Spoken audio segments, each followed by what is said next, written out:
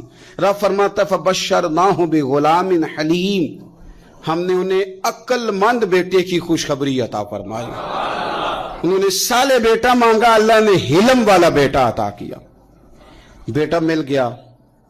فلما بلغ معہ السعی، پھر جب بیٹا ان کے ساتھ کام کرنے کے قابل ہو گیا، بندہ رات کو تھکا ماندہ گھر آئے نا تو بیٹا تھوڑا سا بڑا ہو جائے تو اس کو چارپائی پہ لیٹا دے کے ابا بڑا راضی ہوتا ہے۔ چلے زیادہ شاعروں نے شان اماں کی لکھی ہیں، اس میں شک کوئی نہیں، انہوں نے نہیں ابا کی طرف توجہ دی، ان کی مرضی ہے، تو زیادہ باتیں اماں کے حق میں ہوئی، پر باپ اور بیٹے کا پیار، بیٹے اور باپ کا پیار، اگر یہ آیتیں قرآن پاک کی کبھی سمجھ میں آ جائیں تو شاید عشق کی ساری داستانیں ختم ہو جائیں۔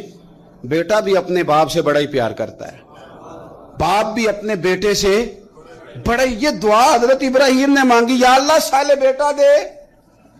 اللہ نے پھر کہا کہ میں نے خوشخبری دی حلم والے بیٹے کی، فلما بلغ معہ السعی، پھر بیٹا جب ساتھ چلنے کے قابل ہو گیا، قال یا بنی انی ارا فی المنام، کہا اے بیٹے میں نے خواب دیکھی ہے، کیا؟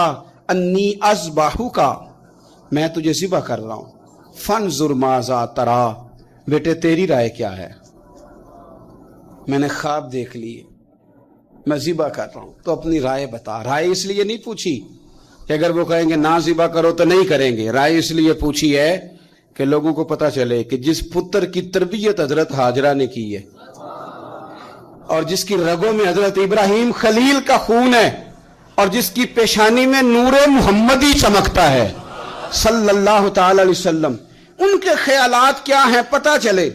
اور یہ پوچھا بھی اس لیے تاکہ لوگوں کو سمجھ آ جائے کہ اگر حضرت ابراہیم ذبح کرنے کو تیار تھے تو جناب اسماعیل ذبح ہونے کو تیار، لوگوں کی سمجھ میں بات آ جائے۔ فانظر ماذا تری، تیری کیا رائے ہے؟ قربان جائیں۔ یہ بھی انداز ہے بیٹے کا باپ کے ساتھ، یہ نہیں کہا کہ ابا جی ذبح کر دیں آپ، یہ نہیں کہا، قال یا ابت افعل ما تؤمر، کہا ہے ابا جی آپ کریں وہ جس کا آپ کو حکم دیا جا رہا ہے۔ رب جو کہتا ہے نا آپ وہ میرے ساتھ کر دیں، اگر اللہ کہتا ہے ذبح کریں تو ذبح کر دیں، اگر وہ فرماتا ہے اس کے ٹکڑے ٹکڑے کریں تو ٹکڑے ٹکڑے کر دیں، جو رب کہتا ہے وہ کریں۔ مجھے آپ انشاءاللہ صبر کرنے والوں میں سے پائیں گے۔ کریں، میں تیار ہوں، کریں۔ بیٹا ہے، سالوں کے بعد جناب ابراہیم نے دیکھا ہے، اب وہ اس عمر کو پہنچا ہے کہ وہ کام کرنے کے قابل ہوا، ساتھ چلنے کے قابل ہوا، حکم آ گیا۔ دیکھو ایک مشکل وہ ہوتی ہے کہ تبلیغ کرنی ہے، کافروں کو رستے میں مشکل آ گئی۔ ایک مشکل وہ تھی کہ کافروں سے لڑائی کرنی تھی تو رستے میں مشکل ہے۔ یہاں تو کچھ بھی نہیں، بیٹھے بٹھائے رب نے کہہ دیا کرو بیٹا ذبح۔ سمجھ آتی ہے کہ یاری تیری سونا ہے پر ازمائشاں بھی تیریاں اگ، اے سونا پرکھیا جامدہ ہی پہلو نال لگاں دے لگ۔